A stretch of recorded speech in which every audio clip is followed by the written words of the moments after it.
డబ్బు ఎంతటి బంధాన్నైనా చిన్నాభిన్నం చేస్తుంది. నమ్మిన వాళ్ళే గొంతు కోసేలా చేస్తుంది.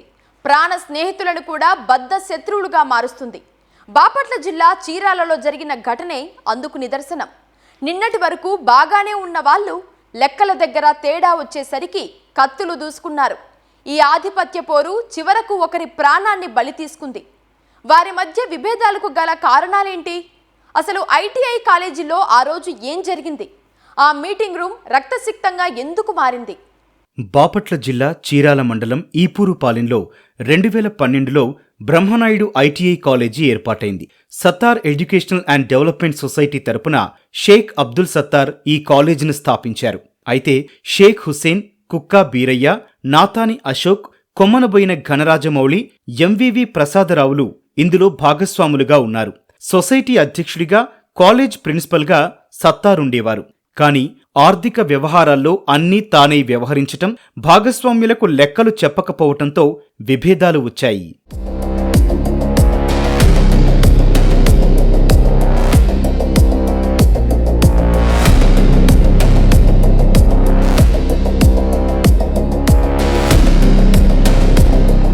కాలేజీకి వస్తున్న ఆదాయ వ్యయాల లెక్కలను సత్తార్ మిగిలిన వాటాదారులకు చూపించడం లేదు.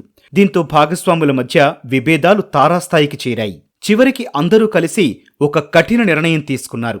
సత్తార్ను ప్రిన్సిపల్ సీటు నుంచి దించేసి అతని స్థానంలో కటకం వెంకటశేషయ్యను కొత్త ప్రిన్సిపల్గా కూర్చోబెట్టారు. సొసైటీ అధ్యక్ష పదవి నుంచి కూడా సత్తార్ను తొలగించి కాలేజీ బ్యాంకు ఖాతాలను ఫ్రీజ్ చేయించారు. దాదాపు 14 సంవత్సరాలుగా అన్నీ తానే వ్యవహరించిన సత్తార్ ఈ పరిణామాలను జీర్ణించుకోలేకపోయారు. తాను ఏర్పాటు చేసిన సంస్థ నుంచి తనను వెళ్లగొట్టడాన్ని సత్తార్ భరించలేకపోయాడు. అవమాన భారంతో రగిలిపోయాడు. భాగస్వామ్యులపై కక్ష పెంచుకున్నాడు. అదే కాలేజీలో పనిచేస్తున్న తన కొడుకు జిలానీతో కలిసి కుట్రకు తెరలేపాడు.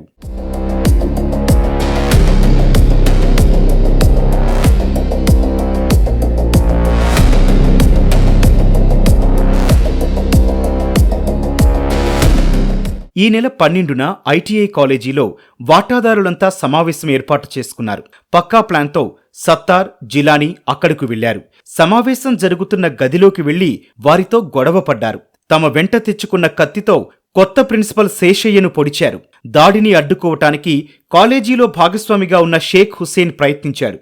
జిలానీ హుస్సేన్ను గట్టిగా పట్టుకోగా సత్తార్ తన చేతిలో ఉన్న కత్తితో హుస్సేన్ ఛాతీలో, పొట్టలో విచక్షణారహితంగా పొడిచాడు. ఆస్పత్రిలో చికిత్స పొందుతూ హుస్సేన్ చనిపోయాడు. ఈపూరుపాలెం గ్రామంలో గల శ్రీ బ్రహ్మనాయుడు ఐటీఐ కాలేజీలో ఒక హత్య జరిగింది. దీంట్లో భాగంగా ఈ హత్య అనేది కాలేజీ కమిటీలో మొత్తం 11 మంది మెంబర్స్ ఉంటారు. ఆ 11 మంది మెంబర్స్ లో మధ్య ఆర్థిక లావాదేవీల కారణంగా షేక్ హుస్సేన్ అనే వ్యక్తిని షేక్ సత్తార్ అనే పాత కాలేజీ ప్రిన్సిపల్ తన ఆజమాయిషీ పూర్తిగా పోయిందనే ఉద్దేశంతో, అట్లాగే ఆర్థిక లావాదేవీల మధ్య జరిగిన కేసులు ఫైల్ చేసిన విషయంలో ఆగ్రహం చెంది షేక్ హుస్సేన్ ని, అట్లాగే కాలేజీ ప్రిన్సిపాల్ శేషయ్యని కత్తితో దాడి చేసి గాయపరచడం జరిగింది.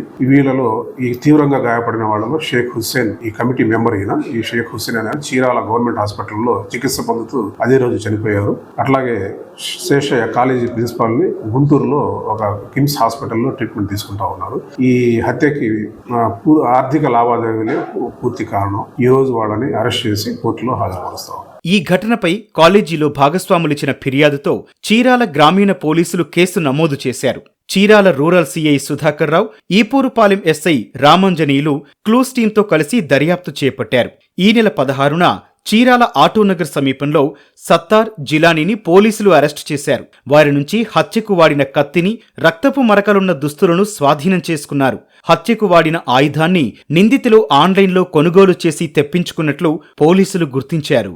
ఈ షేక్ అబ్దుల్ సత్తార్ ఎవరైతే ఉన్నారో తన యొక్క కంట్రోల్ పూర్తిగా కళాశాల నుంచి వెళ్ళిపోయింది అనే దాని మీద కక్ష పెట్టుకొని తన కుమారుడితో కలిసి వీళ్ళని ఎలాగైనా సరే వీళ్ళ మీద అటాక్ చేయాలనే ఉద్దేశంతో గతంలోనే ప్లాన్ చేసుకొని ఆన్లైన్లో ఒక కత్తి కూడా సరే ఆయన కొన్నారు. ఆ కత్తిని ప్రతిరోజు తన వెంట తీసుకుంటూ ఉండేవాడు.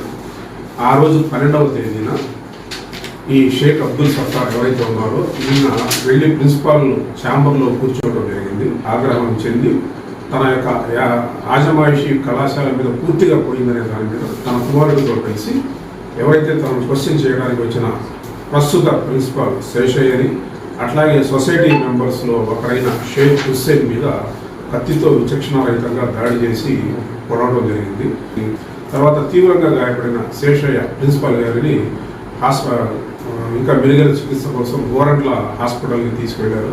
అక్కడ కూడా సీరియస్గా ఉండేటప్పుడు అక్కడ నుంచి గుంటూరుకి తరలించి అక్కడ ప్రైవేట్ హాస్పిటల్లో ట్రీట్మెంట్కి పంపించడం జరిగింది. ఆర్థిక వ్యవహారాల్లో వచ్చిన విభేదాలు చివరకు హత్య వరకు వెళ్లాయి. కాలేజీపై ఆధిపత్యం కోసం జరిగిన హత్యలో సత్తార్తో పాటు ఆయన కుమారుడు జిలానీ కూడా జైలు ఊచలు లెక్కిస్తున్నాడు.